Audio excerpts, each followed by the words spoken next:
Guys, kakatapos lang mag-set up ng Columbia tent. This tent can accommodate 6 to 8 packs. Ganyan kalaki. 300 by 240.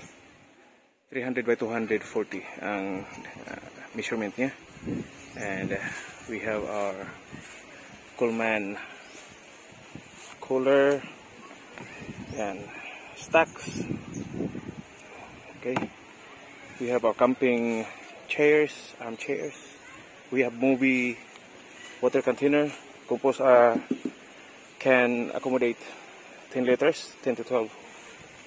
We have our toolbox, camping toolbox. And, okay, a little bit peep inside.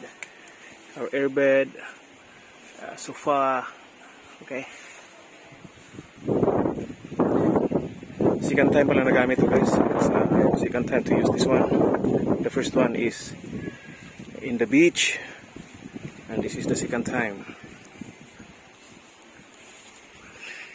Bukas i-feature ko lahat ng tents na dala ko. Kalahati ng tents ko dinala ko para ma-videoan ko.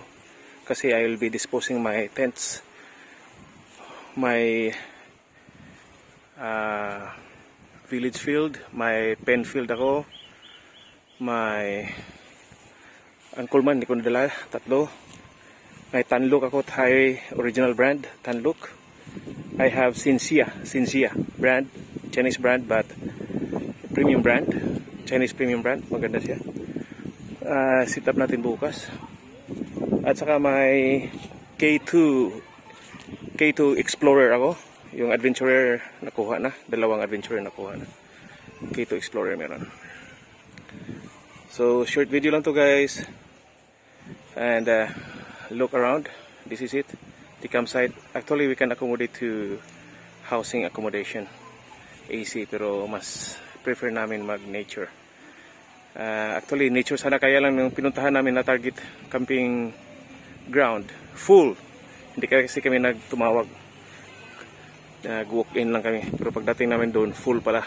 So doon sana nature talaga, away from the civilization.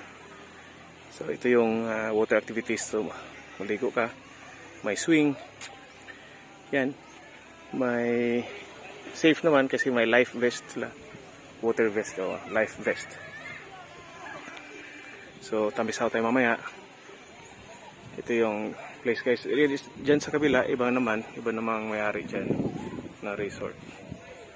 Parang ang theme nila doon is wagon. Dito naman villas and tents. So again, this is my Columbia. Pero hindi ko i-dispose to guys kasi ito nang iiwan ko na tent. Talagang sa akin na to. Yung ibang tents i-dispose ko na. So may gustong kumuha ng tents, book na lang kayo. Comment na lang kayo. Anong brand gusto nyo? Baka meron ako. Just do comment below. Thank you very much. Campers Creed.